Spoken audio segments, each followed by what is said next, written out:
So now we turn to this idea of, guarding one's privates within marriage. Before a young man gets married in our times nowadays, they've watched a few movies here and there before they made tawbah and they became religious. And they have this idea of what love is and what marriage is. And, brothers come up to me all the time, brother, man, I gotta get married, man. As though like in their head, once they get married, all their temptations are just gonna poof, disappear. And life is gonna be bliss and we're gonna read Quran together, And, it's gonna be just a spiritual experience, right? And there's this fantastic view of what marriage really is. Those of you that are married are probably not even laughing right now because they're like, what? Because, what is he talking about? Because you don't even remember feeling that way, right? So, yeah, it's many a times you do run into a brick wall because what is shown to us about marriage, our idea of marriage, especially the modern mind, whether Muslim or otherwise, the modern idea of love and companionship and a man and a woman together, the idea of it is basically the same as dating. Okay? And dating means you have all the fun and when things get difficult, you walk away. That's what dating is, right? So what we actually, when we think of marriage, men, brothers and sisters even, when they think of marriage, they're thinking of the aspects of marriage that are like dating. But there's a lot more to marriage than dating, right? There's the bills, and there's the chores, and then you have to learn to live with another person, which is very difficult. You do things your way, she does things her way, and now there's a towel hanging the wrong way, or the toothbrush is in a different place, or there's too little sugar in your coffee or something, or little things start adding up and in the beginning, I love her too much, I'm not going to say anything, I can handle this. But a couple of years later, it starts piling up and you're like, again with the sugar, and it starts adding up. Now this doesn't happen in dating because you're tired of this girl, move on to the next one. Or she's tired of you, I think, I don't want to deal with your smell anymore, I'm out. It's just walk away from it. But marriage is a serious commitment. And the terminology used in Quran is very strong. Al-Muhsanat, Al-Muhsinin. The muhsin, the ihsan, in Arabic, it's the word used for putting someone inside a fort, like a military camp. The idea of that is there are enemies outside. Once you're inside this military facility, you're safe, right? So women are described as women, are females that have been put inside the camp of protection. And who's protecting them? The husband is. From everything, from sadness, from difficulty, from shamelessness, in terms of ignorance, he's protecting them, he's giving them an education, he's protecting them in every single way. And the one who wants to get married, Allah describes him, muhsinin ghayra musafihin. They are people they are men who have the intention of bringing women into this fort, into their protection, to start families, not just to get their desires out. غَيْرَ مُسَافِحِينَ. Musafih is someone who has hormones overtaking him. That's why he wants to get married. That's it. Right? So Allah changes our mindset about marriage. But if you marry for the right reasons, then you will have a healthy relationship with your wife. If you marry for the wrong reasons, and the wrong reasons are, I have hormonal problems, that's why I want to get married. And that's it. You know what? You're going to have a miserable marriage and you'll never be satisfied. And many of you learned this the hard way already.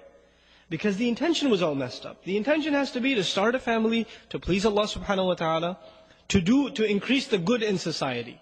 So now, the principle, the underlying principle in marriage, as it is in everything else in this deen of Allah subhanahu wa ta'ala, you worry about your obligations and you forget about your rights.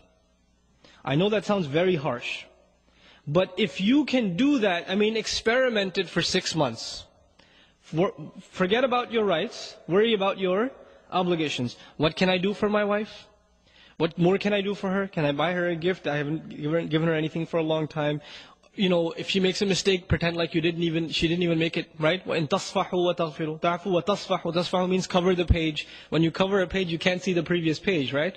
So if your wife makes a mistake, you pretend like you don't even see it, right? Instead of bringing it up and again with this, So you cover her mistakes and you go out of your way to fulfill your side of the obligations.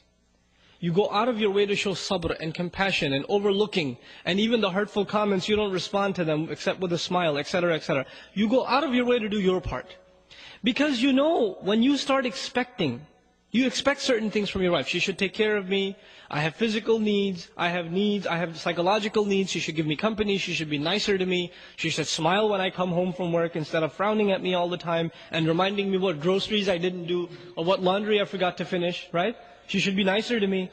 There's always these expectations in your head. And you know the believer, who does he expect from? The believer expects from his Lord, right?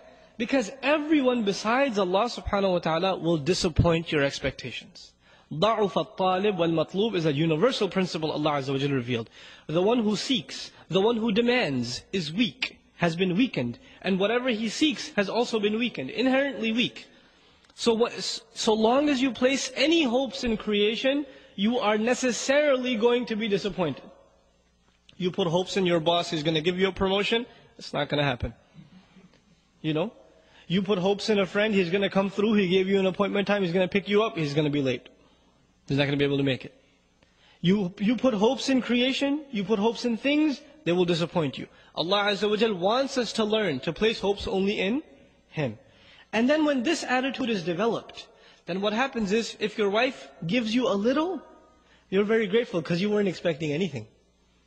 A lot of times what happens is, we read a couple of Islamic books, maybe a couple of hadith about the rights of a husband and the rights of a wife, and what the crazy thing that happens is, husbands are reading about what husbands deserve, and wives are reading about what wives deserve.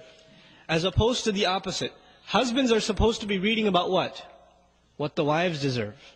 But everybody's obsessed with themselves.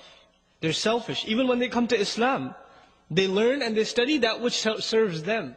So for example, parents, they may not know any Qur'an, but they know وَبِالْوَالِدَيْنِ إِحْسَانًا. They know that one. They don't even know where it is in the Qur'an, but they know this by heart. Right? Why do they know this by heart? Because it serves them. Right? The men, they may not know much about Qur'an, but as soon as the wife says a word, الرِّجَالْ قَوَّمُونَ عَلَى النِّسَاءِ, because it's self-serving. Now you're not a servant of Allah subhanahu wa ta'ala, you're using Allah's deen to serve yourself, right? So one has to understand, our deen first and foremost is a responsibility to fulfill our obligations. So we study and we learn how do we excel with our wives? How does the wife excel with the husband? You know, I gave a khutbah some time ago about the rights of the wife and the husband. And you know, I made 2 handouts. One was advice for wives, one was advice for husbands. And I said it over and over in the khutbah. Don't read the rights of the husband. Please, husbands, don't read those. Just read the rights of the wife. I made a handout for you, don't read the wife's handout. Read your handout. 20 brothers come up to me after the khutbah. Brother, that handout for the wives, can you give me a copy? It's like, no, I can't give you a copy. Because you're going to go home and say, see this? Point number 4 right here? You've been missing out on this for 6 months. You know? And these are real problems in marriage. This can lead to a really serious turmoil in marriage. So you want to have a healthy relationship in marriage, you have to take care of your obligations.